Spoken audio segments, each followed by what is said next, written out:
into tier 2s, etc. If they have to play scared, basically, I think this game is going to be hard for them. But yeah, it's going to come down to the early game. And playing scared, something we talked a little bit about already with some of these teams. Now, AVULUS absolutely is not a team that plays scared. Even when we talked about like Palencia, they would come in, they would play like up to the level of the people they're playing at. But AVULUS, they've beaten these people already. You know, they feel that confidence already flowing through them. So I won't expect them to play very scared, but we do expect them to maybe make some, calculated smoke moves behind this Bristol, and hopefully get some like really early fights going for their team. Because once BKBs come out, the game gets a little bit weird for both sides. Yeah, I know, definitely. I think so. The Ench is obviously, it's a counter pick to the Enigma, right? You can take the Eidolons and salvage top lane a little bit, because I think Tusk Luna would be super hard for them. So I wonder how this changes the top matchup. But if CB is able to stay alone up there, and then they can play around the Bristle instead, I think that's the way to go. You don't want to be in a place where you're constantly responding to enemy mid pressure this game, because if that happens, you're just gonna feed, I feel like. Yeah, it's kind of making both lanes like as even as they can. I don't know that Enchantress and Luna is necessarily like a great lane combo, but you're like mitigating some of the pressure. And on the same side, now you have double melee versus a Bristleback, so he's also going to feel pretty good on Smiling Knight. But I don't know if they're going to get like dominant lane wins out of either of these lanes. Who knows though? I mean, hey, Bristleback is one hell of a drug. Maybe he is just going to like run down the Bingo and the Bristol and the Tusk early on. Yeah, I mean, for sure. They know some stuff about Bristol that not everybody does, because they are the team that is constantly moving into the +1. And for every other team, it's always the +3, like almost exclusively. So a very greedy +3 as well. Like, people are drafting intentionally a lot of auras like around on a +4 or something, because they still want this Bristol to just get, the Bloodstone and hurt.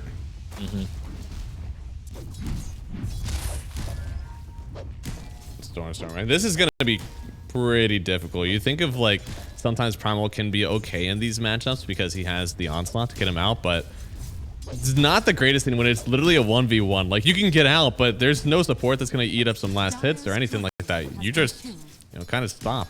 Yeah, he did something good here at least. He pushed the first wave really hard so that he walked into enemy tower. As you see here, it's going to push into him, and Monkey is not really going to be strong enough to dive him right away. But as you say, this matchup is only going to get harder over time. Like when Monkey picks up the boots, maybe Normal Venom, it's not easy to play Primal. And so far, not going too bad up here for the Enigma, as you said. Yeah, no, he's moving him back and forth. They didn't even actually try to enchant one of the Eidolons, it seems. Yeah, interesting. Wonder what that is about, actually. Because I feel like they're pretty strong. Beautiful micro.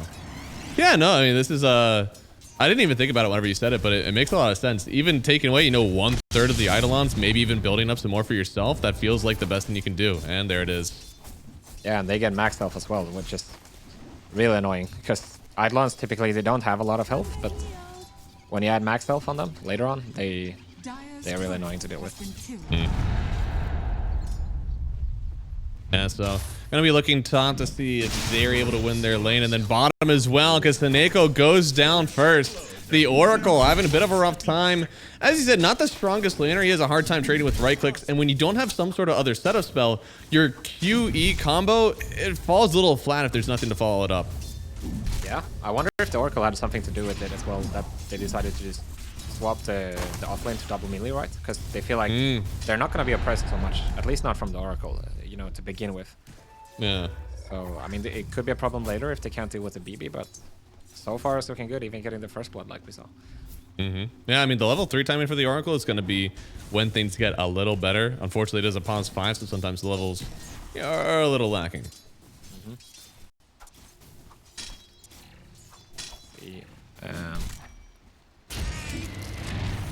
Oh, so Neko might be in trouble again, actually. It looks to be so. He's so isolated. Yeah, I think at this point he's just trying to take them for a ride. Make sure he can waste as much time as he can. Hopefully he at least dies with his TP still up at like only 5 seconds or something. But it looks like Pango doesn't even want a piece of this anymore. Interesting. Didn't want to go in the ride. I like this. I mean, this is pretty much the only thing you can do in this lane anymore, right? Yeah, I think so. XM decides to actually pull the wave into his tower, so I wonder what that means moving forward. Because now he has to find a way to contest Stormstormer. Unless he wants to lose an entire wave behind the tower. Yeah. If he's got enough damage, maybe, you know, CSing under tower isn't the worst thing in the world anyways, but he's really trying to get the best of both worlds. You know, he doesn't want to give anything to open up for Stormstormer. For sure. I mean, so far still bottom is looking okay for AVULUS, but mid lane is really... Yeah. XM almost has the same amount of denies as Stormstormer has CS. I know. That's really rough. That is the monkey conundrum here. Did the monkey even go for, like... Yeah, no, he's going to go in for the Orb of Corrosion, so he's going to keep on trying to make this happen, and I imagine that's going to use for some rotations as well. Yeah, no, the Corrosion is so good on monkey, because you get added armor, get added attack speed, and... Oh, they're going to go on TMing here. That's a little bit hard, but right now with all these Eidolons, it's not really difficult for the Enigma. Just that stun and the nuke, and they make sure that the healing never really, you know, synthesizes there for the Enchantress. Oh, Stormstormer in trouble. No stun yet. Yeah. 4 seconds. Oh, and there it is, trying to trample him. They need to make sure that he doesn't get the stun, and there it is. Gets a full heal almost. Now they're coming in with the Tusk as well. There's a lot of damage to start, and they actually do have the damage to turn around on the monkey here. Now, this is a little bit difficult for the monkey because if you do remember, if he's not careful with his Jingu stacks, he could get them purged actually by the orb. True. Yeah, for sure. I mean, that was a close call. Obviously, just having the full wave there, no glyph available. He just gets the heal up and eventually he dies for it. Oh, we see Stormstormer actually making the first rotation here. Which is kind of what you want to do as a mid laner who has a really rough lane. You want to go in and get these kills, but the Enchantress started under his tower and he still won't get the kill. And even worse, Eki could go down here. Fairy Fire used. Looks like two more right clicks needed. He gave him the bottle charge, and now they could actually turn this one back through on the Tusk here. Give this one to the Stormstormer, and he's, you know, getting back in it now. Yeah, really nice bottle usage, but now he used every single charge. He's really gonna need this rune because he's sacrificing himself a lot already in this game. Not that it's wrong, but he's sitting at 14 CS. It's not a great deal. Yeah, no, and he got the favored bounce, so he's the DD now for him. I don't know if he's gonna be able to do anything with it. This is hopefully just to heal him up, I guess. Yeah. Definitely fortunate there. He's struggling, but I feel like he's doing the right thing. It's not an easy position to be in, right? Like you're gonna have to find ways to recover and also be useful in terms of rotation because at some point the monkey is gonna have this corrosion and he's gonna just be jumping around the whole map. He's gonna TP respond to everything that Stormstormer does as well. So yeah, I mean you only have two options. It's either going to be take stacks or rotate. It looks like for right now he's gonna take the DD, just hit some stacks. Which counts almost like double in some ways for a Primal Beast, since your W is based on your physical damage. Here comes Xtreme. He was thinking about going for the Wisdom potentially, but slides against it. No information available. Yeah. Would have been a little bit spooky. No reason to throw away a great game that you have on the monkey right now for a dangerous play like that. Yeah, no, for sure. The worst thing you can do when you're headless... Yeah, sorry, go ahead. I just saw that there's actually mana boots on Smiling Knight. I feel like we just saw yesterday it was Treads Null on the Bristleback that we saw. Yeah, this is like everybody has varying takes on this, right? I'm a big believer that the Arcane's the nerf is it warrants not building it anymore, but some players they don't simply care. They just feel like Arcane's is the way to go still. Obviously, it's still a good mana item, but yeah. I mean, at that point, it's basically like, I don't want the attack speed. I just want mana. And even if mana boots only restored 20 mana to me, I would still be getting mana. so that's what I'm going. He's kind of playing as Diffuse on Pango as well, so that could have something to do with it. That's true. It looks like right now, these rotations are starting to start up. So far, the net worth isn't so bad for the Primal. He's kind of in the game, but what he really wants is to get a kill on Ame here, and barely connecting on the Earth Spike now with the Hex as well. Stormstormer's got to get something going here with the Pulverize, but the monkey is in, and there's way too many heroes around Stormstormer here. They brought the boys to protect Ame, and although they'll put Stormstormer on the high ground, he'll hit them because he honestly did want to die there. He did not want to get trapped on that high ground. Yeah, I mean, I appreciate that they're trying. on Iki and Stormstormer, but it's just so hard, right? Especially to Monkey. But even if it didn't have a haste, it's like the chances of you getting punished are so high. Very high. And XM here, I mean, he is going to be a menace. This build with the corrosion, this is the textbook, like, just hop around the trees, continually slow people, scout for your team. Like, they want to be early pressured. He wants to answer everything Stormstormer is doing. For sure. And with this early lead that he has on XM, I wonder what his build is going to be, because that's also something that is not super straightforward. I know a lot of people are going for the Gleipnir, but that has obviously been nerfed quite a bit. Yeah. We saw a Battle Fury once, but that's not going to happen for mid. Yeah, not for the mid, right? I think it's between Gleipnir. I mean, you have 4 items, actually. There's Gleipnir, Mage Slayer, Diffusal, and Echo Saber, I think. So you have quite a bit of options. So thrown to the Wade side. I mean, what do you think it'll take for an Echo Saber to be good in these games? Hard to say. Like, I guess if the Harpoon makes sense later on. I don't know. It's not the real item. I guess so, yeah. I feel like sometimes it's almost, if you're not playing against an Axe or a Legion Commander, something that you need the stacks right away, it's like very hard to make happen. Yeah, no, I agree for sure. Doesn't give you the farming tools. It's like a good fighting item, but I feel like Diffusal would be pretty nice as well. Just double dip on the mana burn. And then the upgrade into the Disperser, like Disperser to Harpoon is very one-sided. Yeah. Oh, Iki in trouble now. Oh. Yep. Gets away. And now, I mean, they are trying to kind of get on here, take away some of the stacks from AVULUS, but so far, I mean, nobody really takes stacks right now on the Xtreme Gaming side. All they can do is really poke at them. Yeah, nobody on AVULUS is going to take them either, right? Ooh. That would have been a nice kill, but there comes the Tusk. They're always protecting their cores right now on Xtreme Gaming, and it's paying off. Stormstormer gonna invis up. I wonder what he's gonna do with it, because these stacks are basically made for him, right? They have to be. This is his recovery, but right now, putting it to the Enigma on Stibbe. Yeah, that's the best Eidolon micro in the world right there. Most people would lose their Eidolons to those ancients, but not him. Not Stibbe. All right. So I mean, right now, dude, it's actually astonishing that like Enigma has had like a pretty decent lane, and they're letting him farm while Stormstormer is trying to make this happen. It looks like with the stun, they actually could get 2 kills. Another snowball save on Finger of Death. If I had a nickel for every time I've seen a snowball save for Finger of Death, I'd have 2 nickels, which isn't a lot, but it is weird that it happened twice. It is weird indeed. Why does that always happen? But no, seriously, Stormstormer, he gets the perfect timing to show up here. XG, they're just about to make the move with the brand new Diffu, and you know, in the end, it turns out not going for the stack was the right move. They got a nice really power. He's actually like he's pretty much an acceptable net worth now. He's bottom 4, yeah, but oh no, just as things started to get good, I think he has a TP in to help him out. There's no way. But you might just beat both now. Or yes. I think they only take Eki, which is best case scenario, right? Yeah, I mean, super worth IMO. Like, save the primal. Oh, yeah. He's actually starting to recover a bit now. No, he's definitely like, it feels like he's back. I want to like be careful when I say that, because I feel like if I say that, he dies right afterwards, but I feel like he's back. Yeah, he's considering the start he had, he's pretty much back. And now he really wants this. They want to go. This is bold. He doesn't have any backup though. No way he can do it. Yeah.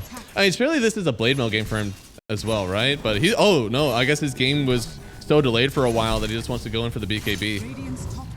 Yeah, I can see why. Like, the BKB just helps so much. If he has it, he's not going to die to anything, I feel like, for a long time. And that's also going to help him, you know, do that trick where you stop the rolling thunder from Pango. Yeah. But yeah, I'm always a fan of the blade mail into Luna, especially. Yeah. That's one of the strengths of Luna. You think about like why Luna is so great and what Gyro does well is that they both have an ulti they can use early. So Blade Mail just completely nullifies that when you're playing into a Primal Beast. Yeah. Like Luna, when you play this hero, when you're like 6-slotted, it's like you go into a fight and you throw a kettlebell on a keyboard. That's kind of how you play Luna. and then if you have a blade mail against that, you're just gonna mess him up by his own accord, I guess. No, it really does. It happens. Usually you get one free a game where like Luna is like hitting all her buttons and then all of a sudden she dies and she clicks the little death summary. It's like, oh, I did 1,000 damage to myself from a blade mail on my right click. Exactly. I forgot who it was. Oh. I think it was Liquid. They had a strategy into Luna where they went. I think it was Primal Earth Spirit where they're and they went for double blade mill instantly. Yeah, closing the gap always really good. I mean, that's the reason that Spectre used to be like the Luna counter, because you would always go for the blade mail and go for that, which is another hero that I feel like, as you said, they've been picking it up. And Spectre, tactically, it looks very good versus some of the cores we're seeing right now. For sure. Radiant's bottom tower Game. Oh, right now, I mean, fair bit. Yeah. Go ahead. yeah, it's as you said, like everything is like really tapered down a good bit. We just had the Wisdoms come out, no real fighting for them. Like both teams seem happy with their farm. We're kind of in it for the late game on AVULUS, right? Yeah, kind of. At least you want to play on this timing, right? You get the Ags on BB, you get the Bloodstone on him later on. Oh, Eki in trouble. Hey, he used a Wukong's for you. I'm so proud of you, Eki. That's the diffusal as well for the monkey, so just holds him in place much longer in the Wukongs and so much damage. But yeah, for AVULUS, their timing, what they're going to look for is this Bloodstone on Smiley Knight, and then on top of that, you want the Blink online for sure, because like obviously Enigma has the Blink already, but he can't really be the prime initiator. Like if you go in and start fight with a stun on Enigma, you're just going to get punished by anything, right? Like shards, End Slow, Boundless, anything. You can't afford to play Enigma like that, in this game at least, so he's going to play more towards the Blink BKB route, and Eki's going to have to be the guy, you know, jumping in. And Which I'm surprised. I feel like a lot of Enigmas, especially if we've seen late, have gone more for like the aura build. It's like, my black hole is like really cool, but that's not what I'm here for. I'm here to enable my team as much as I can. So, what do you think changed as much in this game? Is that maybe there's not enough group up? Maybe it's like there's too many stuns. Like we need to just lock one guy down and kill him. Like what's going on? it's hard to say specifically. Like, I'm with you. Typically, I think the Enigma builds where you go for early items, like... Oh, here we go. Eki's gonna go on the... He is. Oh, Black Hole. And oh, there it is. Damn. I now see your value. There it is. I just immediate with the Black Hole right onto XM. Stormer has been so sad for so long. Now he gets a double kill, and he's walking right back up on the net worth chain. We shall not question Civ Enigma, okay? I mean, it's, just as we question him, he pulls up and Eki kind of looked like he was he looked kind of foolish in a way, but it turns out to be the perfect bait. So, and now Stormer has the BKB as well. Everything's starting to look pretty nice for AVULUS. So far, so good, and I totally agree. I think their late game is kind of the best in game at the moment. Yeah. This, you do have 2 physical damage cores on both the Monkey and the Luna, but this Blink Black Hole feels unanswered until there's like maybe a Basher on XX. Yeah, exactly. We talked about it the whole pregame. They need to play pace, they need to play Aegis this game if they want to have a solid way of dealing with it. And right now, the game is not speeding up in the way that they want it to. Like, BKB on Stormer is available. Even though they don't have a Black Hole, they're not scared. They can go right now. Oh, Midnight Pulse actually doing a lot of damage to the Pango here. Gonna roll up on Eki. He's running all the way out, dragging them even further in. XSS will get the kill first, but then he's able to just roll and get on out of here. I feel like they do not have the damage for Smiling Knight, and they do not want to test these waters. He's on the cliff. Oh, he is. He does have his ulti. I guess he can really hold on for a while, but he doesn't even have to. He's just holding here. Now he uses his ulti, making sure he doesn't die. BYW down, and Seneko, is he actually going to live after the burst? No, he does go down. Stormer forced to use the BKB. He'll try to get out of here with the onslaught. Looks like he can, and Zive just barely escaping as well.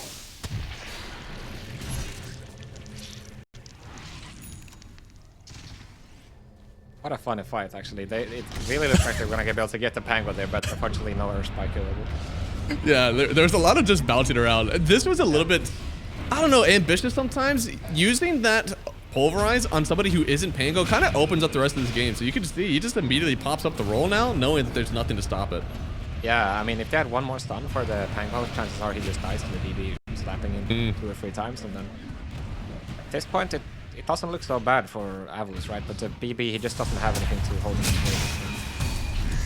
Zive definitely is going to fall there, so... They want to punish, though. Eki's coming in.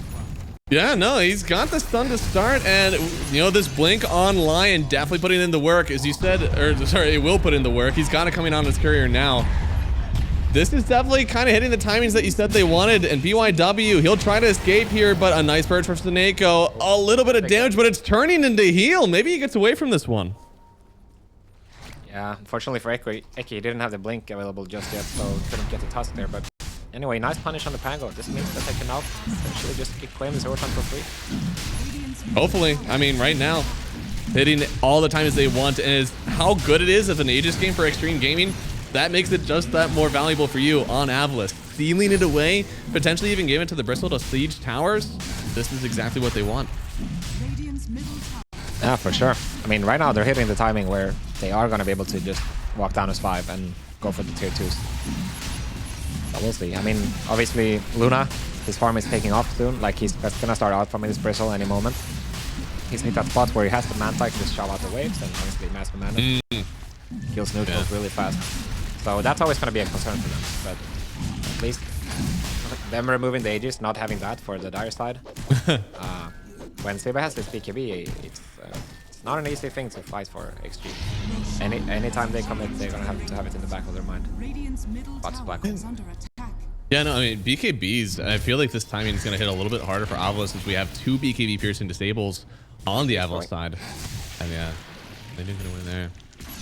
Yeah, no, it feels like they should be able to run down. The only thing, as you said, the split push is much, much happier for Xtreme Gaming. They have the Luna illusions, they have the Monkey King, and honestly, even like the Enchantress creep, doesn't that do that bad? Yeah, honestly, every single one of their heroes is fairly decent at split pushing. And this is nice what they're doing right now. Just getting the Tormentor right away. This is typically something you're looking to do. If you get the advantage, you want to steal that Tormentor off, right? So just making sure you got it, and then you don't need to worry about that side of the map for at least 10 minutes. So what happens now? You're a team that has the Aegis, but you don't split push very well, and the other team has so much split push opportunity. How do you deal with this as a team that still wants to get objectives? I mean, you have to decide right now. Are we going to go hit the tier 2, or are we going to control the mid wave? Right now, every time XG gets the mid wave, it's so much information for them. And look at these Mantas. He's going to get it for free, basically. So now I think they go for the smoke, but it's not like they're trying to do the thing where like they're gonna push us too. Oracle is backing up the BB down bottom, and then they're gonna try to set up kills. And basically, there's no way for XG to punish. Tianming, he's doing the walling, if you will. Sitting as far as tanking the smoke. Tanking the gank here. Now on the other side, Eki actually got the Wisdom Rune. And now they're on BYW. He's going to try to roll over to the Ancients, and they should know. God damn. He actually just barely got the blink away. Wait, did he use he kind of showed himself there. But do they have any hexes? No, he's out of here. Well done, BYW. That was an insane blink. Feels bad. I mean, they're at least going to get the double Wisdom and the Torm, but because they decided to TP the BB to top, this gives... we're going to see the replay here. What a huge one. I mean, just stayed in there for so long. He tried to use the stun, you know. He didn't actually see him, I think. Probably had his camera. I don't think so, no. Yeah. It was a bit early, but yeah, tried. It does get him out. I guess I didn't really notice that there was a Falcon Blade on this Tusk, which I guess makes sense. I mean, look how much burst damage there is on AVULUS. It just feels like for a support, that's a bit of an expensive item to grab. It is, but PYW is really rich, actually. It's true. He's at like 7K. He's damn near a core. Yeah, for sure. And here it is, another fight. They actually break the trees for the Monkey King. Now the BKB Black Hole. You ain't stopping that one. XM down again. The Enigma continuing to show his value. And now Tusk almost got the punch through to kill Eki. The Falcon Blade damages a lot, but here comes the save from the Oracle. Can he heal the Lion back to full? We'll find out. And they got him. They actually had the stun. He was stunned for just a second after the roll was finished, and he doesn't get the TP away. They get another kill in XSS, and AVULUS, they're continuing to own these fights time after time. Can they get an objective out of it? Damn, that was such a sick Fortune's End by Soneko there. Did not expect that to hit, actually. Yeah, no, Perfect, not at all. Perfect timing. Yeah, everything going right for AVULUS in this engagement. They get the tree cut on the Enigma. Or on the Monkey rather with Enigma, and then they just throw the Black Hole, because when you're in this position, he's in trouble. Oh, he's in a lot of trouble. He did, and Ame I'll take that any day of the week. I feel like he's been getting a lot of kills on the Enigma as well. He is not worth nothing. Oh, the double stun. And then the double onslaught, maybe? No, only one. They want the Luna. Small Knight's pinging him. He really does. His team is trying to follow up. And, oh, the Hurricane Pike. I don't know if it's actually going to go away. He doesn't have a TP. No Ame. Oh, he's just in so much danger. Stun will connect. They're going to give this one over to Smiling Knight. He's got another kill. So far, they've split the map a lot on Xtreme Gaming, but they're losing heroes over and over again. It feels like the XP is starting to turn way in favor of AVULUS. No, for sure. I mean, you wanted to know how you're going to deal with the split push, and Eki shows us what's up. He's just going to go catch them all over, right? Yeah. It's crazy to see. I feel like if I'm the line doing this, I blink in and then I die, and my team is still on the other side of the map, but their communication is so good. Like, they know when he's actually going to find something. He's not really fishing in just like a random spot and going in blind. Like, they have a pretty good idea when something's going to get caught. Yeah, no, for sure. I mean, Eki, he's showing us time and time again why he's so good on these heroes. The Lion, the Bat Riders. It's something you got to consider if you're playing against AVULUS. Mm-hmm. And it's something that people have banned down a lot. And oh, this could be enough damage. Oh, no, Do they have the Finger of Death? He doesn't have it. Now the snowball save.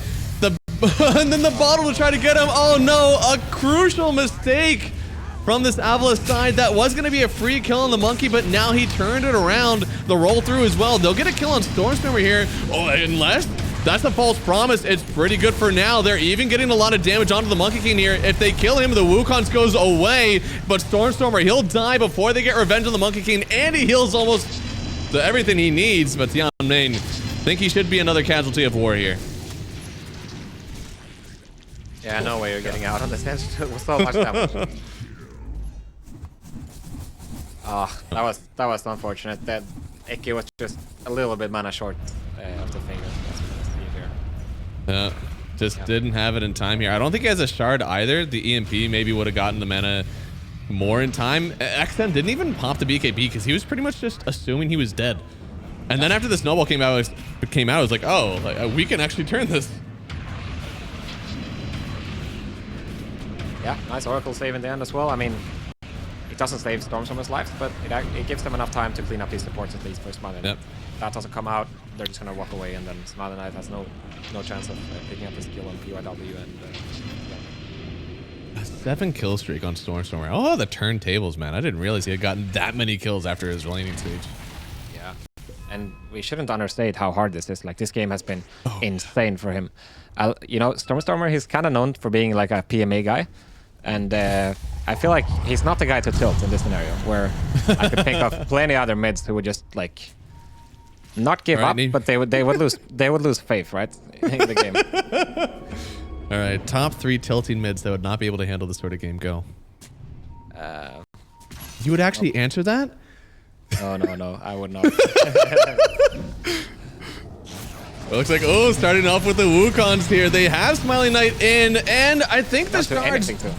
He's got a little bit of a Venn diagram of safety right there, but oh lord, that is a huge onslaught charge. Okay, he did turn around, wants to find the Luna instead. He's got the BKB, not a whole lot of damage that Ame can pop in. Now they have the Pulverize, nothing stopping him, but do they have the subsequent damage? They have a black hole in. Zebe losing a little bit of HP here, but not enough to stop him, and with the BKB, he actually gets to walk away from this one. The last impetus hits as soon as the BKB ends, so it comes in for full damage. They'll lose the Enigma, but they get so much more on AVULUS in return.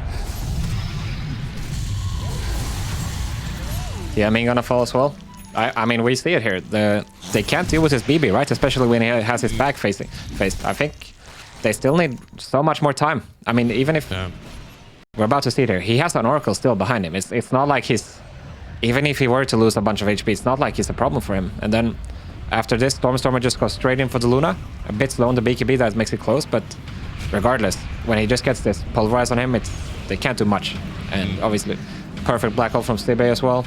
Suneka saving himself, and really well executed fight for AVULUS. Like, everyone is doing their job, playing in the right formation, and execute exactly what they need to do. Nothing fancy, nothing brilliant, but you can see that they're playing as a team and they're doing it well. Oh yeah. I think even at the end of that one, when they were kind of like tapering out of that Wukong's commands, I think the Fortune's End again purged the lifesteal stacks on this Monkey King, so he wasn't able to re-engage right away. He had to wait. And here comes, dude, the Aghanim Scepter coming in from the Enigma. The black holes have been going really well. Why not angle into it again? Not even going for like an Octarine so he can have more of them. He just wants to do more damage. Yeah, also pulling them in. I wonder, does that actually work against the Pango roll? Oh, not sure. I feel like it shouldn't, but yeah, it shouldn't because you're spell immune, but also like you are moving. I feel like if it doesn't, I don't know. All right, XP going for the smoke here right now. They want to use this black hole cooldown. Oh, they do. And, well, with the blink, and they almost kill Eki. He's trying to get the force down. I'm just insta-dead. With the BKB. The Fortune's End! Saving Eki at the very last second, but can they actually heal him back up here? They already killed the Luna. Eki does end up dying for his sins, but well worth it, the trade for the enemy carry. Holy shit. Did you see how fast that Luna died? It's insane. Oh, man. XG, they're really trying to make use of this black hole cooldown, but they're not strong enough, man. Like, Luna, he has no BKB. What? Even if he has one, they're just gonna onslaught him or black hole him. I mean, this time they don't have it, but they're still a lion to worry about. There's so much for him. And it was all, the Luna died with 1100 damage from Quills, and then the rest of it was just like magic damage from Primal. So like, kind of facing two completely different scenarios. There's not really one item that even fixes those things. Maybe a Mage Slayer, I guess? Maybe, but it's like... It's not a Mage Slayer for you. Maybe support? I don't know, but... True. I need you to disassemble that Falcon Blade, pick up the Mage Slayer instead, start punching that Bristle. Yeah, and now Steve as well. He's gonna have this Axe finished and the black hole ready, so this next Roshan it's trouble for XG. Now, it's such a pickle, because if you don't contest this, then it's like, alright, BB with Aegis, gonna hit your high ground, and what do you do then, right? It's been shown over and over in this game, you cannot really deal with him at all, especially with his Oracle behind, and then if you give it up, or sorry, if you contest it, you might not win this fight, like, they have so much. So right now, to Xtreme's kind of credit, they've been farming the map still really well, despite them kind of losing all these fights. They still have a net worth lead, and they're getting the items on the Luna. It only takes one fight for them to come back and feel like they're in charge of this game again. Ame has two very crucial items pulled up. It's either going to be the Silver Edge, or it's going to be the full Conda. And you almost have to imagine the Silvers is going to start to take priority. Yeah, no, I think so. I mean, the Conda, it loses a bit of its merit when you have so much sustain on your lineup. Like, you got Bristleback healing with Oracle behind as well. So the poke is not going to be that meaningful, and I mean, they have the lead right now, but the problem is not going to be whether we have gold or not. The problem is going to be like, can you put enough map pressure to prevent AVULUS from going into your high ground? Or if you let them into your high ground, can you actually stop them there? Because I don't know what you do against his Bristle. You have to find his Oracle some way. Yeah, AoE magic damage and relocation, and BYW is going to try to find the relocation, getting the Aghanim soon, but still just barely missing the gold. The jumping in. Smiling Knight taking a lot of damage. You can see the Quills, like, he doesn't mind. Punch up. Look so much heal. And he kills the tower so fast. I mean, Ame has the right idea right now. He's split pushing the mid lane, but it's so scary for him. If he decides to walk up and hit it, Eki can just TP over, and then that's dead Ame, so... He hasn't even activated the steam ready yet. This is just raw Bristleback damage. Yeah, look at it. Or Soneko is playing so far away as well. He knows that he can't go on the Smiling Knight here. It looks like they'll stop there. They don't want to take any of the racks just yet. A little bit spooked in case somebody else comes out of the woodwork trying to attack them. But right now, still sitting back with the blink black hole from the Enigma. Not a whole lot stopping them at the moment. And oh, they got the tusk. They got the tusk kick. Oh, they do have it. Okay, that's the first step. Yeah, I mean, you pull the BB in, maybe the Oracle and the backliners, they get paranoid and walk in, and that's how you get them. You like pull them out. Without Aegis, it's a lot easier, right? Because you just separate this Bristle. Here we go. And you can, but they're going straight for the backline. Yeah, there you go. On the backside, Seneko in a bit of danger here, but Zebe with the black hole, with the BKB. They're right on top of him here, and the Pangolier. They'll eventually continue the roll, but XM, he's already gone, and with the Finger of Death, they take down XXS as well.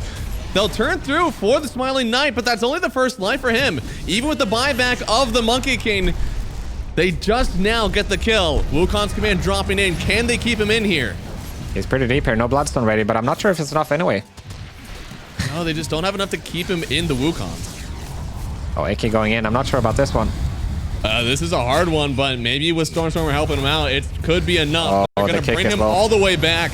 And that trample actually did a lot of damage to Enchantress on the way out, but still, it feels like we're missing some damage from Xtreme. We're definitely missing heroes. There's only 3 heroes are alive now to defend the rest of the base. Damn. Anytime it feels like AVULUS have overextended or anything, they just turn it around. I don't know. They're so strong. Like, before this fight, mind you, the game is dead even in terms of net worth. So now there's no cooldowns, no BKBs coming out for Dire. Yeah, I don't know how he stopped this. Smiling Knight once again starting on Tian Min. All of these quills, you don't need to touch the Enchantress at all. Your spells are more than enough. Does have buyback on the Enchantress, and there is a tier 2 top. Maybe, just maybe, AVULUS can't break through. Yeah, they're going to decide against it, wisely backing off, waiting their cooldowns. I think this is the right choice. And, I mean, you just see it again, right? They know their strategy, they know what to do. Everyone is positioned properly. Like, sure, XG has a nice play here. They kick back the BB, and they go on the Oracle, but they're just so ready to protect each other with the Black Hole, with Oracle spells. Yeah. It seems so well rehearsed, and it's like a well-tuned machinery. I think that's the expression, right? A well-oiled machine. A well-oiled machine. That's the one.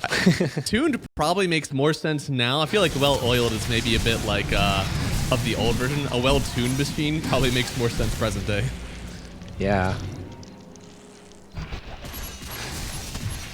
So far, though, I mean, I as you said, I like the idea of like separating the bristle. And usually when you see that, you're trying to kill the bristle, but instead they're just like, no, I need that guy gone so I can kill the rest of their team. Yeah, I mean, the problem is, if you're gonna go for the BB, you need to be damn sure you're gonna kill him, right? Because what happened in the top fight earlier, just around this spot that we're looking at right now, they used the Wukongs on him, and after that, it's just okay. You have no fears if you're AVULUS. So if you come for the king, you better not miss. Oh, through the shards. Okay, they're so good, and plays like that are really well tailored, but like, there's no damage. You can't kill him still. There is no damage. It feels really rough for the supports. Thankfully for Xtreme, like they are still hitting their spells. They've given themselves the best chance that they have. They have really nice vision here. Yeah, they have super good vision, so this could be a place to fight. But you still need to find this Oracle. You can't give a free black hole as well. You can. No, oh man, he did see the Enigma. But they're still not able to take these fights, and every time they know on AVULUS that like Xtreme is around, they just reposition again and put the Enigma exactly where it needs to be. I love this line that they're drawing right now. I can't really see who's doing it, but just go top, make them come back, because like you don't need to take this fight in this full vision, right? Make XG react to you, and this is exactly what they're gonna do. If XG wants to, you know, balance this trade out, they need to do the same to bottom. But that's such a scary thing playing against all these initiators and this strong BB. Yeah. Thankfully, they do have the split push, so they can handle more waves at once, maybe on Xtreme. And they have a Luna, so they pushed very, very fast. But do not underestimate the Bristleback. He puts out Dam. And now Eki starting to fight out for his team, making sure that nobody else Black Hole coming back. Here it is, the Black Hole right on top of the Wukongs here. XM is getting dragged on in. Now he's a victim of the Black Hole, but he turns up to Zibe. He actually gets the kill now. Fighting in his own Wukongs has proven useful for now, but Smiling Knight, he's not done. They get another kill on XM, continue to tear through XG, and they'll sacrifice an Enigma for 3 more heroes gone. Damn, so decisive. It's exactly what you want if you're AVULUS. Like, just going with the Black Hole, what do you have to fear? If you kill this Luna in it, like, first of all, the Tusk cannot save you, right? Smiling Knight is just gonna go bump him, and there's no way the Monkey's gonna do it all on his own, so I love the decisiveness. Every time Eki goes, it makes sense, right? He has the whole team backing him up. It's like there's never any doubt, was this right or wrong? They look so confident. Oh yeah. They're just like mind readers. They know exactly how Xtreme want to take this fight, and they're just like continually countering it. And really impressive right now from AVULUS. As we said, Xtreme still looking one of the top teams in this group. AVULUS a little bit low, a lot of 1-1s, 102. and they're taking it to extreme. They're swinging as high as they can go, and it's working. Holy shit, it's working. That's Megas minute 38, 18k lead after having an insanely hard early game, especially for Stormer, man. Like, especially for Stormer. Oh lord, it was hard. And now BKB popped, and with the finger of death, they eliminate XXS oh, they before he can even get his roll off. They did punch him into the fountain, but the fountain, it hasn't killed him yet. Now they shove him back in. They finally get the kill on Storm. 1,300 gold going to the surrounding participants of this kill. For the rest of AVULUS, they just want to get out. You don't want to have to buy back now. Don't throw anything away. They'll lose 2 heroes, and they'll back and regroup. Stormer is getting a bit too hot. He had to take a swim. Yeah, we listened to the call. We went into their base. It's our team that was bad. It didn't follow us. Yeah, right. It's between the two of them. Oh man. Smiling Knight also obviously going for the right click build on the BB. Makes a ton of sense with his satanic, Daedalus as well. Yep. And that's why, like, I swear, whenever he used to play this, like, at the very start of these patches, whenever we saw the scene red come in, he did try out the Satanic, and it was an interesting idea, but at the end of the day, your lifesteal with Quills matters so much more to you, especially in games where there's no natural break, right? There's no Viper here, there's no Hoodwink, it's all your Quills until there's a Silver Edge out. Yeah, for sure. I mean, at this point, I think he's so confident, he's just gonna go able to right click, but in the early game, it's exactly how you put it. It's just about walking around, dodging spells, making sure you get quill stacks up. It's kind of like old school Batrider, where you just napalm people, make sure you're alive. Octarine, and you just like bump. Yeah, but the difference is you cannot get targeted. Like if they go on you, they just heal you more, right? You just kill them faster. True. So. Right now, his build looks pretty much perfect. There's not a whole lot of room for him to grow on it. He's already sucked up the Aghanim Scepter, so it's just a matter of, what he wants to replace for his boots, or he goes even more in for it. He's, team, I'll help you out. He'll upgrade to Grieve, so he can just upgrade the mana, that mana flowing. That would be funny, actually. Yeah, it's basically Moonshard, and I guess Bot's probably the next one, but they might not have to wait for it at all. No, probably not. I think they're waiting for this Roche that's coming up in a minute and 20, and then it's go time. Is there anything from the Xtreme side that changes the way of these fights? It feels like we're missing a lot of damage. I mean, the break on Luna is definitely important, but that's not the only thing we're missing from this team. No, I think you have to find ways outside of fighting them heads straight up. That's the way you do it. Like, it's so hard into Megastore, but I was thinking like what you could do before is that you send the Luna for some bad TPs back and then get a 5v4 or something like this. But it's so tough against the Megas, like it's almost impossible. I feel like that manipulation, yeah, exactly. But fighting heads on like this, it's so hard. I feel like baiting them into your throne with a buyback on somebody, and then you kick them into the fountain. That's probably the way to do it, because as soon as you commit on the MK or the Luna, you're just gonna get black hole, and then what? Like you're just gonna die straight, right? Yeah, I feel like maybe Basher or Pango is the thing that we've been waiting for. You know, this Swashbuckle has been, kind of edited for so long, and this is a rough death. If they actually get this, okay, yeah. Forcing the BKB is well worth it anyways, but yeah, no, at least he is alive. Yeah, only 3 strikes with the Basher.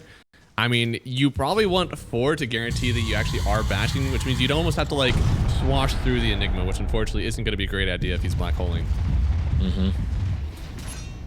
And then also you have to cancel your roll if you're gonna do that, or just simply not cast the roll. So, but I mean that's what they're gonna need, kind of like stop the black hole, get out of everything, and then re-engage, like pike yourself out, and then go again. Get a nice kick into the fountain. You're gonna have to do so many small things. Enigma, which unfortunately isn't gonna be a great idea if he's black holing. And then also you have to cancel your roll if you're gonna do that, or just simply not cast the roll. So. But I mean that's what they're gonna need, kind of like stop the black hole, get out of everything, and then re-engage, like pike yourself out, and then go again. Get a nice kick into the fountain. You're gonna have to do so many small things so well to make this work for XG.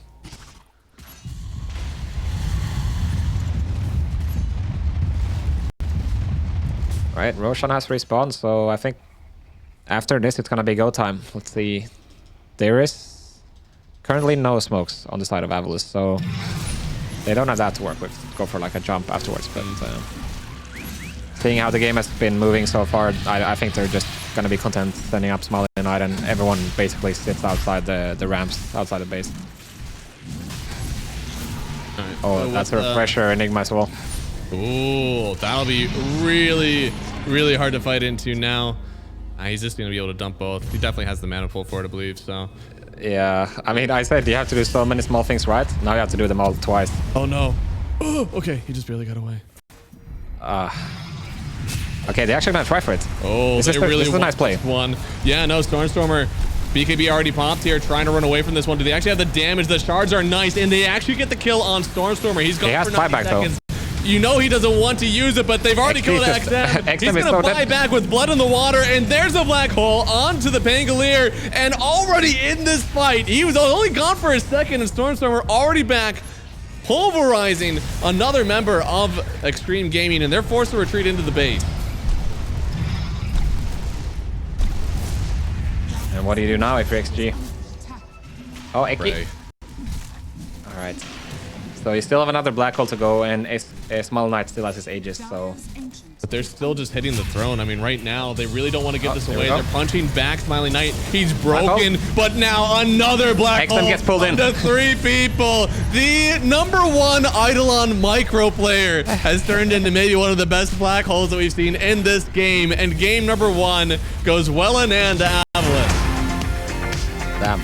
Gets off to a snowballing start, you know, having these supports with him, and the Invo and Prophet always able to connect. That's definitely scary for AVULUS, but we're gonna have to see. I think the stacks are gonna be really important. Are they gonna be true? Are they gonna be, you know, getting the stacks for free on XG, or are AVULUS gonna try to contest it with an early Dawnbreaker ult and a Storm moving over? And those moves very potent. The rest of the lineup is very like kind of quick. We don't rely on a ton of the ultimates. Obviously, the Dawn ult is one we rely on, but everything else is kind of like okay. The 10 ult is more of a save. We don't really want to like make an initiation hoping that that one's up or not. So it feels to me that like AVULUS are going to be able to go all the time. Yeah, no, I definitely feel the same. I mean, they don't, apart from the cold snap from Invoker, they really don't have punish for the Storm. They're gonna need a very fast Gleipnir from Ame. I wonder if this is going to be like Vessel Orchid, like go way back into the old Invoker builds where it was entirely control, not transition into that right click, because as you said, Storm feels really free right now, and if he does have free reign to get on top of this Hoodwink and this Shadow Demon, I'm concerned about how your team is going to take these fights. No, I definitely like that. I think that would be solid. Tianming is a bit, or is Sib in trouble actually? It's hard to tell. I mean, Eke's trying to get this. Yeah, the team is coming around, though. It's one of these supports is going to go down. Who's the first one to fall, though? And Tianming, I think he is going to escape Zibe. He wants this so bad. They get the kill. Eke's going to fall afterwards for second blood, and Zibe is still in danger. At this point, your life is valuable, Zibe, but maybe not here. He might just want the reset. Get all those resources back. Maybe? Oh. I'm surprised he didn't try to go for Roche. Oh, there it is. Getting the kill. Actually forced another TP down here just in case he wasn't getting away, but it still does have 2 kills going the way of XG. Yeah, all things considered, not the worst for XG, because just the fact Sibe has to show up so late to the lane, and obviously they get a double kill in return. So, I mean, a pretty neutral trade. Man, the facets right now on Chen are insane. Having a free mana burn creep to start if he really wants it is just wild. Yeah, it's so nice. I remember getting these heroes trade a lot with mana. I remember getting super flamed when they just released these facets. Like, are you brain dead, man? Why don't you go for Alpha Wolf or something? You know? Alpha Wolf. Yeah, right. just because you get the aura, right? Whenever you want. But I think the Stater facet is super strong. Like, I've actually seen even like Dooms. I've seen Dooms turn around lanes completely when they shouldn't have, just because they have that Stater creep. So no, that thing is busted. Oh, for sure it is. And it's the nice thing about Chen right now as well is that these creeps scale over time, which was always a problem for him earlier in Dota. Yep. As you look at like the damage output here, we're expecting a lot of control from the Invoker, so he's not really going to be offering the damage. Hoodwink, it's gonna take a while for that hero to kind of pump out the damage. Shadow Demon is control. Like, we're really relying on this like damage output from both Ame and the Bristle. Yeah. If we do get the auras and like all of these creeps rounded up here for AVULUS, I think it's gonna be really hard for XT to even do the damage they need to kill these heroes. For sure, and I mean, they just have so much jump and stuff to throw at him, right? You just go on Ame, send everyone in, and Yeah. you get a disruption. But then what? Like you're gonna get Dawnbreaker ulted, even if you have a BKB, and you're gonna have DK smacking you, and He's smacking. He's smacking hard. BYW forced to jump into the trees already. And so far, the laning stage going really well for AVULUS. And you can see in this mid lane, Storm is dumping right now. And I'm quite surprised because it feels like, you know, Tornado EMP should really be keeping him at bay, but he does not care. yeah, Storm are playing really well on the Storm right now. I mean, yeah, typically you see Invoker as a counter pick to Storm, but this time they decide to go for it themselves. Oh, as we see TMing going here. Yeah, and only got one stack on Eki. Oh, he didn't even get a stack on Eki before he banished him, so could be close. Needs to get, I think, one more stack and he could have the damage. Oh, he got it. It's not enough though, I believe still. No. Looks like he will be fine for now then, so pretty good there. Only going down to like, you know, even 50% HP.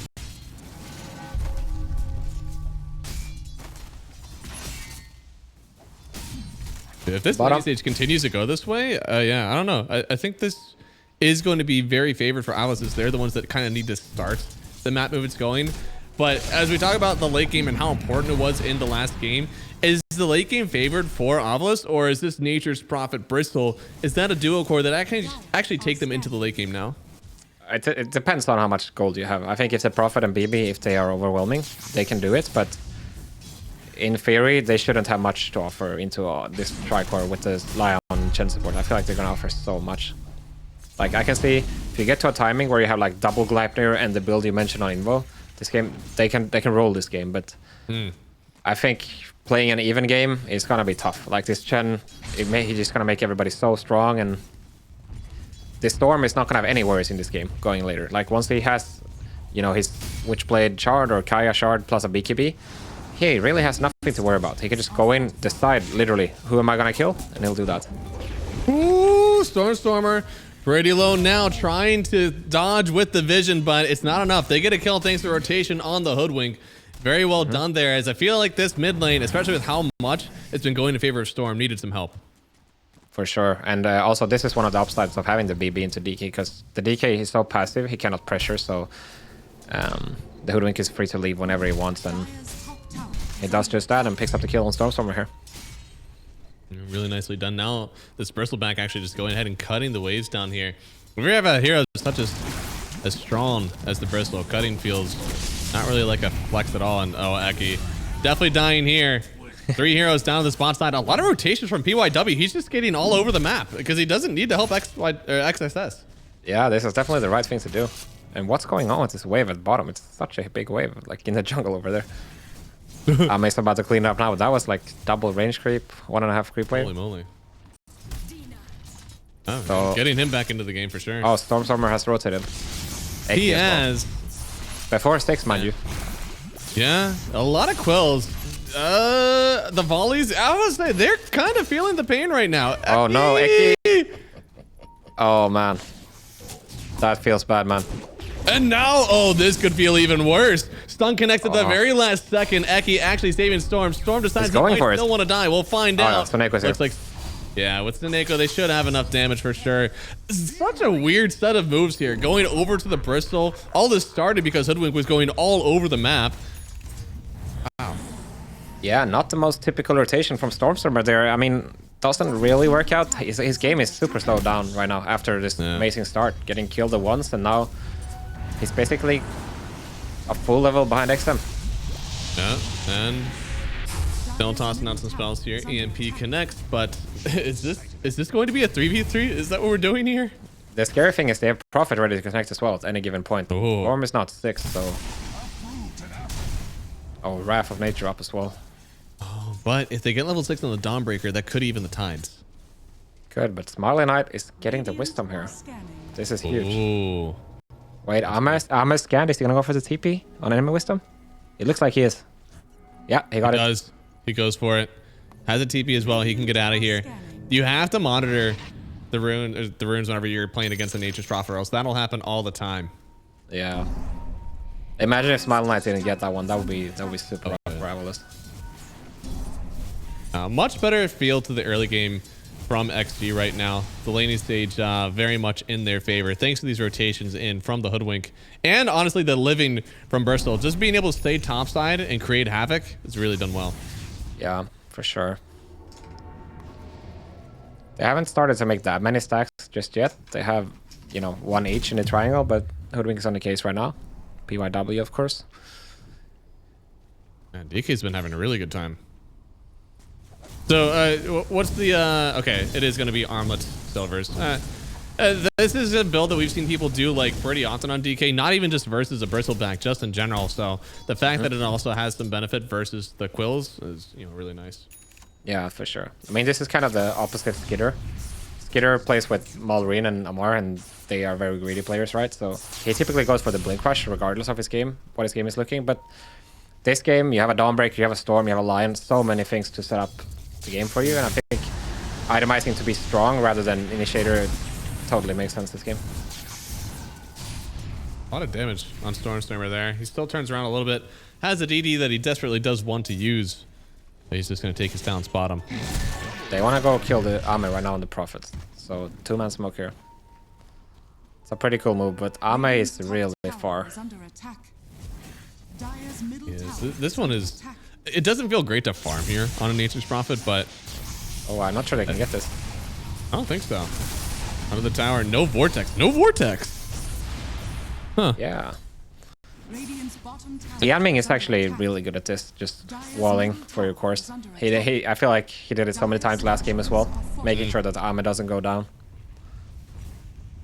Yeah, sometimes it could be as simple as like sitting on a staircase. Like you don't have anyone to play with, just make sure that your core is getting farmed then. Yeah, exactly. I mean, the tricky part about it is not that you execute it, it's like when do you do it, because if you do it all the time, you're gonna be useless, essentially, right? Yeah. But if you do it at the right time, it could be super game winning. All right, now, I mean, Smiley Knight is farming up a Storm, and he seems to be top dog in this game. Nature's Prophet will eventually start to like farm pretty well, but that won't be until after we have this Maelstrom and the map opens up a little bit more for him with towers. Yeah, I mean, a little bit surprised, to be honest, that they didn't try to use his ulti and his TP a bit more. So I feel like, you know, one of the best teams playing Prophet +1 right now is it has to be Liquid, right? They did it 3 times in TI finals, and I feel like you really want to use it as soon as you get it. Just somewhere, get a +5 kill if you have to, you know. Yeah. But there has to be. The Nature's Prophet is not on the team with the Dawnbreaker, so he can't press R at 10 minutes and get all the map with his ulti. That's actually a funny combo. It's kind of like the Spectre Prophet or the Zeus Prophet. Yeah. I mean, one of the Night Stalker and Dawnbreaker and Nature's Prophet, and you just get a ton of that. Yeah. So see Soneko controlling all the treants. That's low-key a counter, I guess. Yeah, they did end up picking the Nature's Prophet into Chen, so it just became another really good Chen creep that he can pick up. Yeah. I mean, I always thought about it like, in theory, it makes sense that you can just counter him by taking his creeps, but the problem for a Chen or an Ench is that you can't be everywhere at once, right? And Prophet can be. Right. It doesn't, like, I don't know. You always want to buy these, like, aura things on Chen. You're not really mobile, so one Sprout kind of ruins your day as a Chen. Yeah. I mean, I have a similar example. When I went to China the first time many years ago, I learned from the Chinese teams because I didn't understand. Why do you keep picking Batrider into bench? It's like, you can break the lasso, right? And they explained to me, well, if your Venge is AFK behind the carry the whole game, he's not playing Dota. So we 5v4. And we have Batrider. And it's like, it makes a lot of sense when you think about it like this. Yeah. Kind of like what is worse, the swamp or the threat of the swamp? Yeah, exactly. Kind of playing to the threat. Ah, Tian Main. Can TP out potentially. He can. He's got a lot of stuff on him. And then the sharpshooter. Holy moly! They might try for Stormstormer here as well. He doesn't have much mana to work with. EMP down first, has to cold snap him. He'll get Yep. EMP'd, so no more getting away from Stormstormer. Even with this Kaya, he shouldn't have enough mana to get on out of this one. And they want to TP in. Oh, is one stack enough? There it is, the TP in. Ame gets the very last hit, so a lot of gold going to him as well. And so far, XG, they are really punishing the map right now. For sure. And Xtreme, he held his patience there for a long time, enabling Tianming to come over on the SD, and that's what made all the difference in this situation. A lot of Invoker players would have just went for it right away as they saw the storm right there, but he held his tongue for as long as he could. That worked out really well. An almost perfect change on making sure that the EMP actually connected. And now, I mean, starting to see a little bit of a drop on the net worth, especially from Dawn and Storm, who just got gone on PYW with the ward that he has behind here. Now they're going to go on him instead. Still, the ward will stay, but he's dragged away 4 heroes here. Still has the vision. Oh no, to get taken down. This probably makes it very worth for AVULUS now. Yeah, that's a bit rough, to be honest. There's no way you can know that the Chen is sitting there behind with a finished mech, and then you lose the ward as well. You don't get the kill, and you feed away your life. Like, he's a level 7 hoodwink. It's not the, it's not a useless kill. It's a lot of XP at this point. Oh yeah. And Stormstormer needs a lot to come back, right? Like, he's had a few times getting gone on.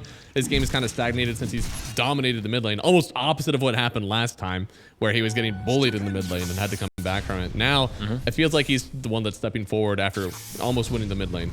Yeah. And I really like what he's doing with his build as well. Ever since this Storm Shard got changed, you have so much damage. You don't always need a Witchblade. You can just go for the Kaya Shard into BKB, and that's gonna be enough for you to kill the SD and the Hoodwink early game.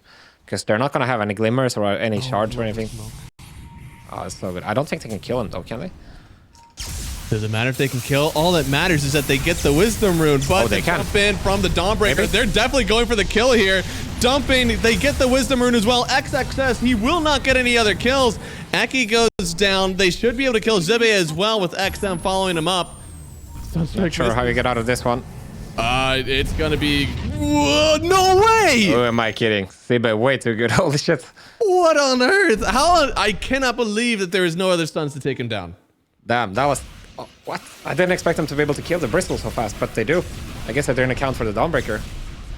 Yeah. And Stormstormer, he got the Wisdom as well. Oh, that's pretty so much perfect. everything going right for them there. They also get themselves... No, they got Ame? What? How did that happen? The He got the Shadowblade Wisdom reveal? Rune and then they just murdered him. Oh no. What? Oh, I see. So they had the... So they waited, I suppose, for him to TP in. Shadowblade Prophet. Huh. That is so big. Yeah, I mean, he got the Wisdom Rune. Hope it was worth it. Yeah, I mean, he's gotten 2 out of 2 so far, so not bad, but that's not what you want out of your carry. Suiciding for Wisdom. And, well, given the way that this game has gone so far, as you said, they need to be ahead in the net worth for XG. Starting to falter a bit. As this game goes forward, Dragon Knight getting the Silver Edge, that'll make him a Bristol killer on top of what's already seen right now from just a Lion and a Storm. Yeah. Smiling is going to have such a fast Silver Edge, and it's going to matter. It's going to make the whole difference in killing. They are going to be able to pop this BB, you know? Like, they go on him, follow with the Lion and the Dawnbreaker. The only thing they need is Storm needs to deal with SD. If they can do that, he's going to die each time.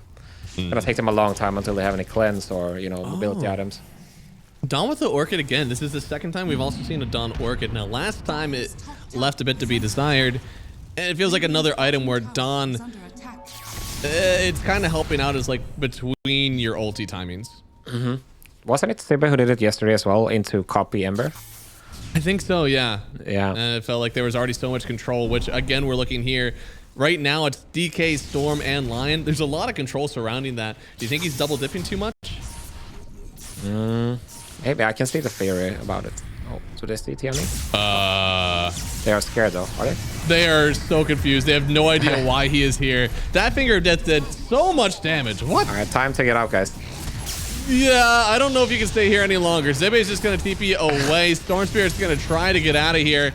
And it looks like only Eki will fall. Not so bad considering they did, kind of get away with murder there. I mean, this has gotta be so frustrating for XG, right? Every time this happens, they lose. They lose somebody, they TP everybody, and they only get a lion. The downside, of course, is for Eki. He's not gonna have his dagger anytime soon, which sucks for him. Oh, if they get this, that's so big. Smiling Knight, he stepped forward. I don't know if he had any other option, but that's the way that he went. And he still has a 10 heal, yes, but now with that tornado, I think he is going to go down here. Sunstrike does connect. Now Seneko slowed up, in a bit of danger. I don't see him living through this either, and that'll be Ame getting another kill here. Nice job controlling the ward spawn, and XG, they net themselves a lead. Yeah, this tier 2 is going to happen so fast. And yeah, look at Smile Knight. He decides to go in. Not sure if it matters in the end, but the mindset feels like a boss, but he's completely alone. No Dawnbreaker ulti to back him up. Storm obviously doesn't have a TP because he had to TP out of bottom earlier, so really nice chaining the kills together for XG. Yeah, never settling. You know, they got one bottom and felt a little bit weird that they couldn't get anybody else, but they just continued to control the map, knowing that, you know, if they all had to TP away, doubtful that anybody was going to be able to help bottom, so they were right. Oh, they want to go for the Invo kill. They don't have the finger or the Dawn ulti. There it is. They get the kill here. So much dude. Eki's pumping, man. He's got the overload. Indeed he does. So we didn't really get to finish the train of thought on the Orchid Dawnbreaker, but I can, you know, we've been seeing a lot of these strength carries, especially the DK and the Alk. They typically always go for the Orchid right now, which definitely makes sense. Like on strength heroes, you have a bunch of damage, but you don't have attack speed. So I guess in that sense, it's good for Dawnbreaker. He's also a hero that uses a bunch of mana to farm. But the concern is that it's gonna slow down his must-have items, such as the BKB this one. Well, if all you want is attack speed, why not just go for a Mage Slayer? That is true. But Mage Slayer is, it's a bit of a, how do I put this nicely? It's a bit of a... A bit of a bait? It's a bit of a... It's not the item, it's not a big boss item, you know? Ah, okay, okay. It's weak, it's soft, you know? It's soft, yeah. And we don't want soft in Dota, we want strong. A little bit defensive. The Orchid, that's a killer's item, you know? Mage Slayer is just begging for life. Yeah. Looks like they are TPing away against. Nico's trying to build the army, but the army might give his team away. This move speed creep is so nice. Look at them moving. Almost 500 movement speed. Chen. Holy moly. He's definitely jumping up there. It looks like he is just ghost walked. And oh my lord, zipping across the river, finding PYW. The Finger of Death connects and they'll get the kill, but Stormstormer pretty low on mana. Get the break. He does have the Aegis, and yeah, XXS. He does get hit by the stun. Right there. Yeah, he's broken, but Tian Main should be able to save him eventually here. Silence up. Tian Main actually just lets him fall. He said, good luck, buddy. I'm out of here. Watching him die, they'll take the first life of the storm, but again, with Aegis, he does not care. Now Tian Main in danger, getting stunned up himself. With the Invoker going down, supports will be next, and this is damn near a team wipe going the way of AVULUS. I mean, what did it disrupt? I looked at it. It was cooldown for like 3 or 4 seconds when they went on the PB. Oh, I see. What could he have possibly disrupted? I don't get it. I'm not sure. Yeah. It seems he disrupted it. They're on the gate. You see it? I see. He disrupted himself? Yeah, to scout, and then just on the most unfortunate timing ever. Huh. We praised him so much for always being ready in the right spot, saving his course or tanking for them, but this time around... Just wasn't able to do anything. That's unfortunate. It feels so rough, especially as a support, to just kind of feel helpless in that moment, because they're chasing you down literally from the other side of the map, and you just have to sit and watch. God damn, I mean, this Storm Shard is so good. Like, he's still almost the least farm core, but he's able to solo kill these supports with ease, and just putting the Aegis on him. Now he's gonna have a BKB as well, so it's not like they can do much about it until they get, you know, more items on their own. Yeah, until they get Sprout Leash, maybe that'll be the next thing that really like changes the game a little bit, but... They do have Aethos now actually on Hoodwink. That's gonna be nice. Nice. Yeah, I don't know. It feels like we're going to be waiting a little bit before they really start to pop off. Thankfully, there was no tower taken additionally from that fight, and there's still no Aegis, so things have kind of evened out again for XP. Yeah, no, for sure. Ame's gonna have his BKB as well. That's gonna be super nice, obviously. Helping him man fight. And the Mjolnir build as well, that gives him so much more damage compared to the Gleipnir. Making a smoke. Could find a really nice kill here on Storm. He's gonna bomb. He just got his BKB. He went in! Dude, AVULUS has got some killers on this team. They see the initiation. They're like, come at me. They just go right back through. This time, Stormer and Lion beat back 4 heroes of XG, send them back crawling to their base, and they're okay. That was quite a fortunate BKB delivery time. God damn. I feel like crazy. Everything is going wrong for XG right now. Like, there hasn't really been a single moment where they've really pulled through in this game, right? Yeah, they're playing like Chads, man. DK getting sprouted with no team around him. He cuts the tree towards the team and starts running at them. Stormer finds out that he's getting ghost walked on. He's like, I will zip into them under their river. Like, yeah, appropriate to his name. He just smiles and then goes to fight. These guys are crazy, man. They're absolutely crazy. All right, XG still wants to go. They know that the BKB is on cooldown on Storm, and they know that Smiley Knight doesn't have his yet. So this is definitely go timing for them. It is, and already uses stun now. A little bit of a minor cooldown there for the DK. Stunned up, no more mana. This could be the turn they need, but he's gonna get sent onto the high ground. Another Wild Wing Ripper, sending him back onto the high ground. They'll lose Eki, but the rest of the team here for AVULUS just trying to escape, kite out this strong timing from XG. XXS will try to take down. Yeah, dude, he really wants the Chen here. Now the break, the DK, he might have enough. They bought back on Eki and the disruption. It's just not in time. He can only disrupt Stormer. Oh man, what a nice turnaround. They're gonna go here. There's no, they're taking fear anymore. More. Already out. Getting in here. The damage is not enough. He just barely gets away. What? That was so close on the end there. I know, dude. I think he was only at like 100 health or something. It was very close. Ah, man. Oh, look at this Wild Wing as well, like you said. There's 2 of them. 2 Wild Wings that get him out of there. Yeah. They get Eki here now. They know DK has no mana, Storm no BKB, so they're like, all right, let's go. And you can see XXX, he's counting on the save from Tiaming, but unfortunately for him, he's just way too far away. Yeah. He just wasn't able to get close. That cast range for the Banish, like I know you're thinking that he's going to get it, but it's very, very close. And he doesn't have an Aetherlance, I don't think. So yeah, he has nothing to help him get it off. He only has the solo crest. Yeah, zipping. Could go down here. Stun strike. A bit of a snipe there from XM. Completely reading where the Stormbreaker was moving to.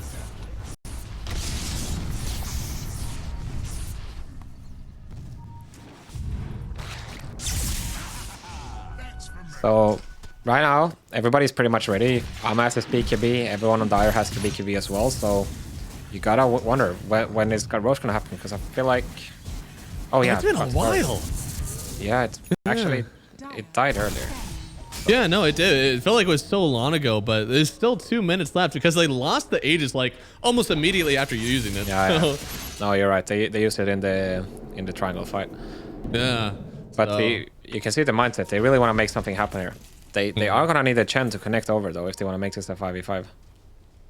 Yeah, and it's weird because we still have another minute before the Roshan could even spawn. It's very likely that Roshan will spawn top, so they want to stay up here, but right now, actually, they are all bottom. There's a Nature's Prophet in this game as well. It's going to be hard to keep all these lanes in check while you're waiting for Roche. Oof. I wonder how we read that. That's so, like, no way he survives if they get on top of him there. Oh, yeah. Especially with the BKB being on cooldown. And now, it might be. Then he went. He just went to the other side of the map completely. Trying to push out again. Like, they do a lot of split pushing, once again, for XG. Not as much last time. You're looking at Forge Spirits and then the Nature's Prophet, but still enough that these waves are pushed into AVULUS often. For sure, but the map has to be so scary playing as this Lion Storm DK. Always with the Dawnbreaker backing up.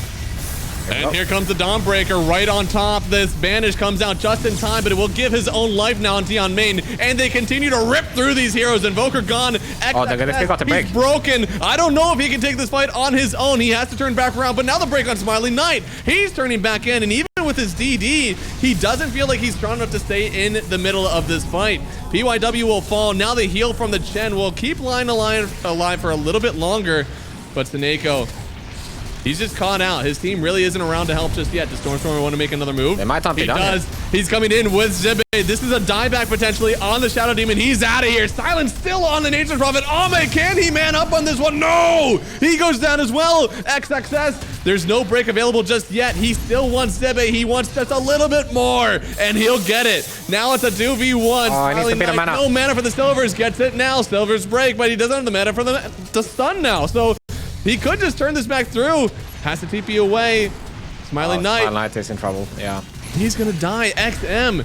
They actually kite this out completely, and the Sunstrike to end it all out. Damn, what a fight. So much back and forth. In the end, it turns out pretty neutral, I want to say. Storm staying alive for this whole fight and BB as well. Yeah, Storm was definitely dancing, but so was this Bristleback. Both of them feel a little bit uncontested right now. For sure. I mean, this time Tianming, he was ready for the disruption save, but it's on an Invoker. It's not the hero you really want to disrupt that can turn things around like the Bristle would. You see the power of this Lion. He's just man of trading. I know. There's still a little mana left on one side. There's literally just 2 EMPs in this game. Yeah. So much sustain as well coming out for Suneko. Obviously, he's going to go down here, but it enables the team to come back in with the Greaves, of course. A lot of sustain from these guys, and it feels like that's giving a minor edge right now to the AVULUS fights, just because they're constantly going. Look at this. Unfortunately for Smile Knight, he had his magic wand in the backpack that whole fight instead of a style. So that's why he couldn't have the mana. Gather a lot of charges. Yeah, he just placed it back in, but I feel like if he had it ready, like the Silverage, they can probably kill this BB when he's all on his own. Yeah. And that means he doesn't die, and so small misplays there, but overall, fairly even trade. Yeah, I mean, small stuff, but if he does get the stun off afterwards, it means that you just kind of work through the Bristle. Yeah, I mean, you don't have to worry about the quills coming out when you focus him as well, so. A little bit deep here on Storm. No BKB, no TP. Should be fine for now, though. Looks like they aren't going to find him. Interesting choice with the Shiva right away on Storm. It's like... Oh, wow. It's gonna remove the heal, of course, and it's gonna give vision. It's like kind of like I'm gonna find the SD item, but it's not necessarily a damage item for him. They don't really have any magic damage to sync up with it. Yeah, it feels like very enabling for someone of Stormstormer's like kind of killer capacity. Yeah, I would almost like I would like it more if he went for the Parasma maybe, like just straight up damage, because he's so free, right? Or even he could go for even his own Orchid. Yeah, he could. I wouldn't mind that, but I think going offensive would make sense. I mean, it's not like the Shiva is bad. We're talking about min here.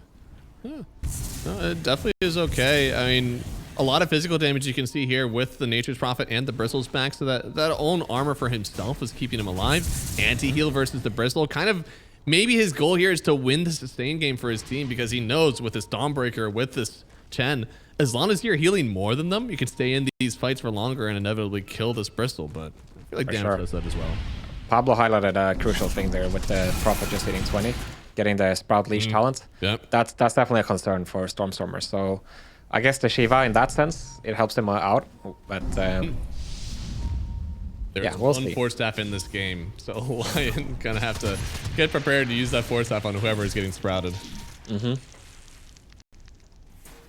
I always feel like as a Dragon Knight, you might end up getting your own Hurricane Pike as time goes on. Yeah, for sure. Been fine enough, and like that's always, especially versus core nature, it's always been a good item.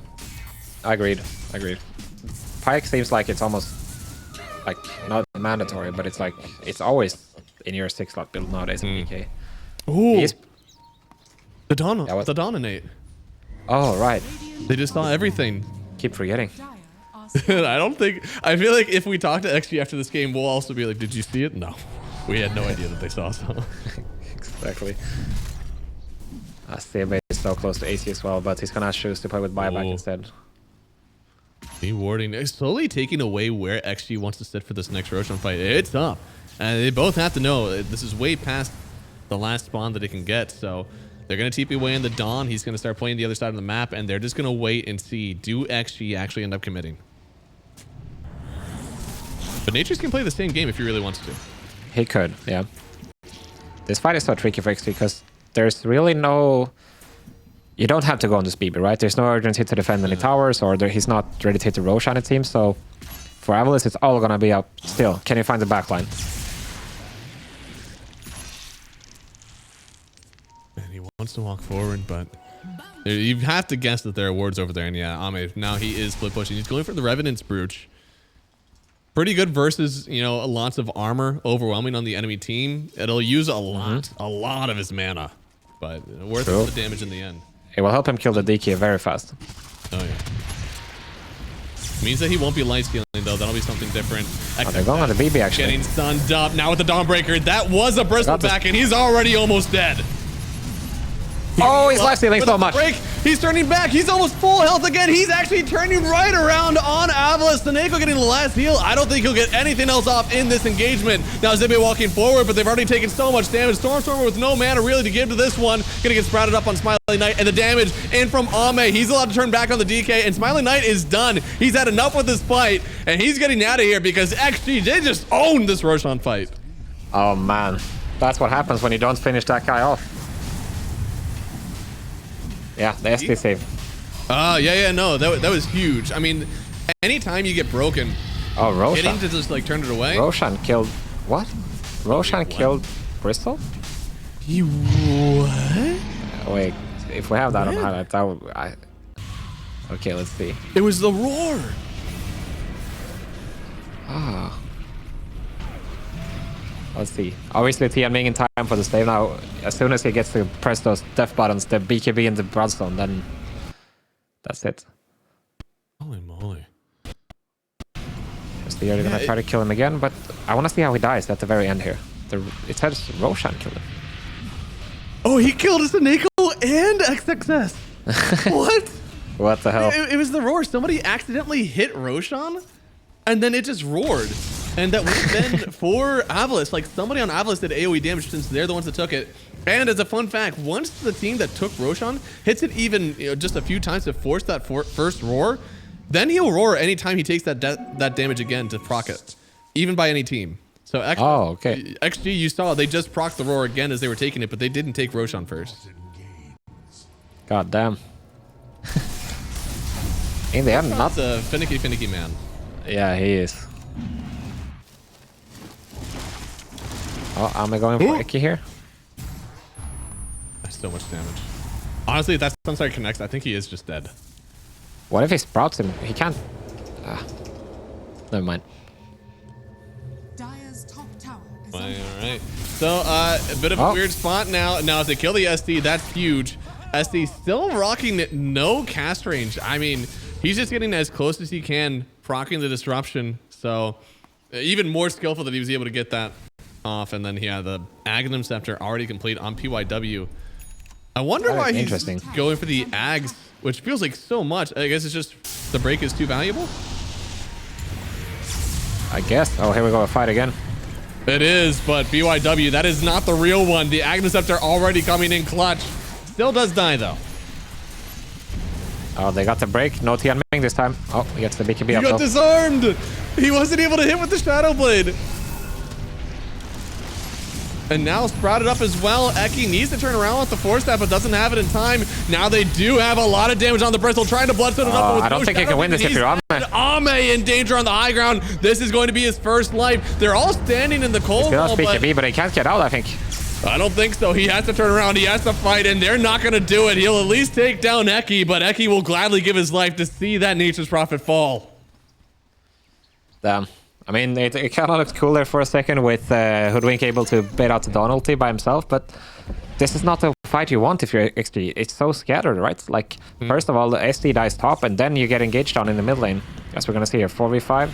The supports are dead right away, which is exactly what you wanted for AVULUS, and after this, it doesn't matter you get the BKB off or the disarm. It's like, you're still playing 5 versus 3. You got all this sustain from Chen. You see this Lion, he's staying alive, casting like 4 spikes and obviously mana draining everyone, so it's just too much of an ask if you're XG to take this fight like this.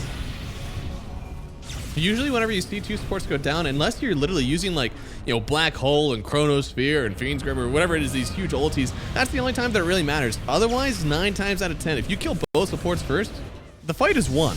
Yeah, exactly.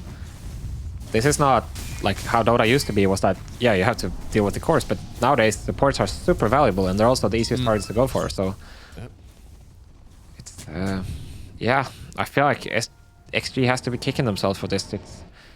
They're making the game harder than it has to be, you know? Like, they need proper fighting. I mean, borderline, you can't make those fights happen without the SD. Regardless of what happened to the Hoodwink afterwards. Yeah, and it's easy to point fingers one way or the other, right? Like, oh, why do you have to die top lane? But at the same time, why do you take this fight after I'm dead? It's always like, you it's always knew I was dead. I was dead for so long.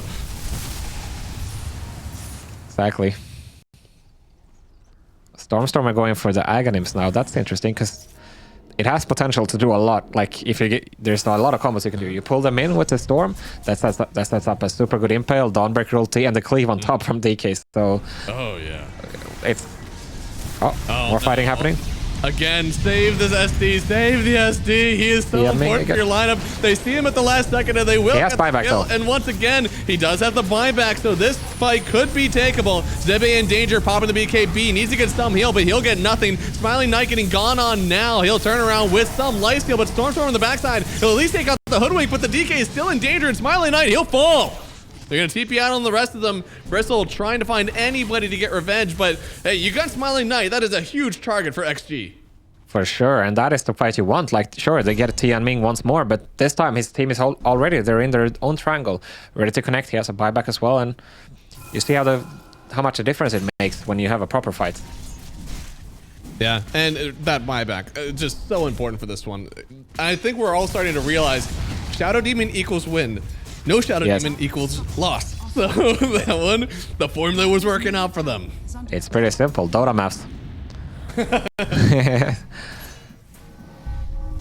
The math magician theory. Oh yeah, there's plenty of math theories that I have for this game, but thankfully, even net worth looks like some even towers as well. In fact, XG, they're starting to break away, get themselves a real advantage here with the objectives. Yeah, and there's no way you want to buy back here if you're Smiling Knight. So this should be one lane of Rex.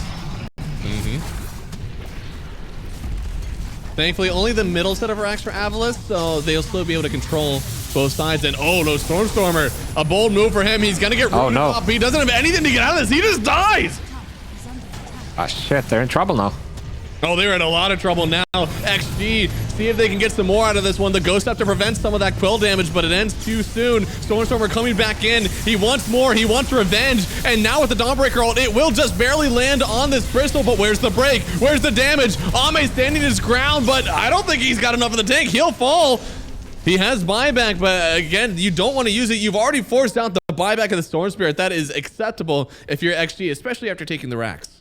For sure. I was sure Ame was getting out there actually, but Sebe actually has a basher. That's what preventing him from TPing out. But yeah, so messy for AVULUS now all of a sudden. Yeah, things are getting really weird. And I think mostly because Ame is a threat. You can't just focus the Bristle anymore. Yeah, he actually decided to cancel his TP by his own, looked like. So maybe the basher wasn't, because he got bashed right after the TP, or like was stopped already. I mean, maybe he noticed it and it was like, there's no way. There's no way that guy will not bash me. Because the thing is, if you get out like that, you can TP back in later with the BB pumping everybody and not taking damage because they use so much on the Furin already. All right. Looks like next Roche could spawn in about 30 seconds. Looks like it will definitely spawn down bottom, which is another buff here for XG. And Aghanim is finished on Smile Knot as well. That's going to make him super duper strong. Ooh, wow. Not every day you see this item anymore, actually, on DK. It does seem like he is. You know, it has to do with the sprout, like Pablo showed here.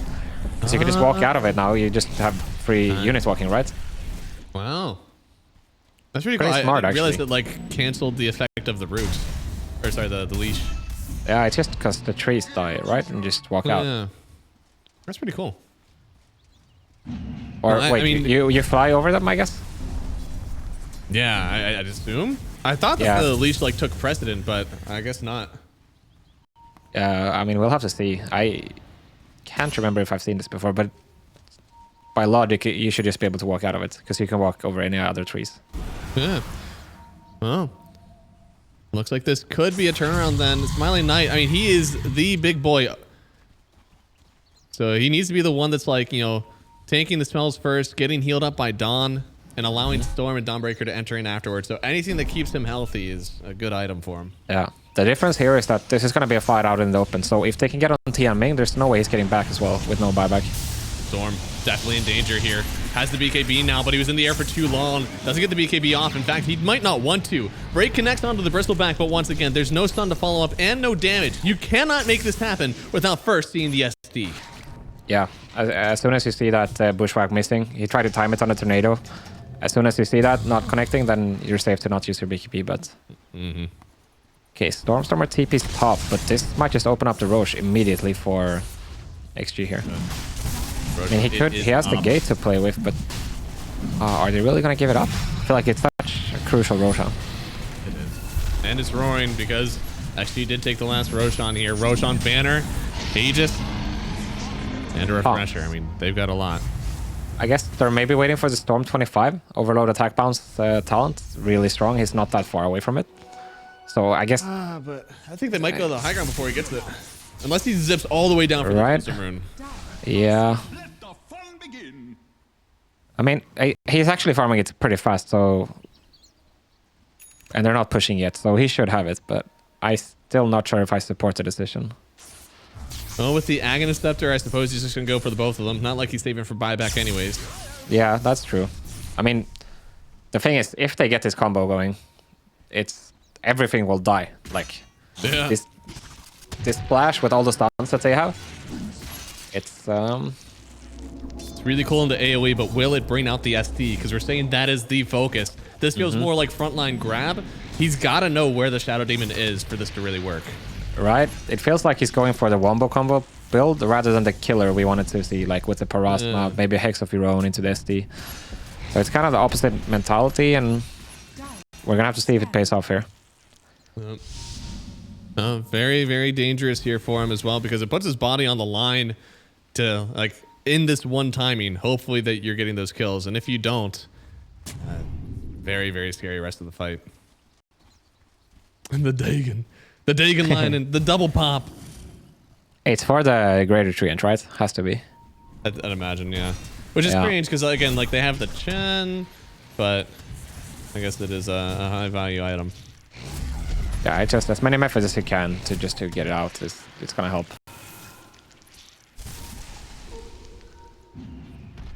Oh, they're posturing pretty well for this one. Eki just barely able to get back into the trees here. XG have started to really control the map, net themselves a very good lead here. And yeah, Ags completed on Storm. It seems like this is what they're waiting for. Will it deliver? XG playing it really cautiously so far. Oh, they're gonna find Soneko. Oh, he did. He does have buyback and his ulti, so he's still prepared for if they come high ground, but definitely would have rather him be alive. And now he's the only one with buyback on this team. We're still waiting for the gold on Dawn and on DK. Yeah. At least we'll have it in 2 minutes. Oh, they're going for him. They are. That's a bit dangerous to go for, and he finds the back lane. It is just too late. The Bristol, you got to get in front of him or else he'll turn around and he'll rip you to shreds as he is for Smiling Knight right now.